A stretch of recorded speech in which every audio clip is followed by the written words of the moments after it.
शुभ सकाळ सगळ्यांना. तर या चहा प्यायला सगळे मस्तपैकी चहा केला आहे आलं टाकून. तर इथं मी बनवले ते पोहे सकाळी नाश्त्याला. तर आता मी नाश्ता करून घेतला मस्तपैकी आणि इकडे लावलेली आहे गणपतीची आरती. आवाज कमी ठेवला आहे.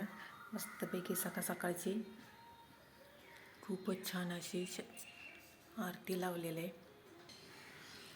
तर इकडे आपली जास्वंदीची फुलं.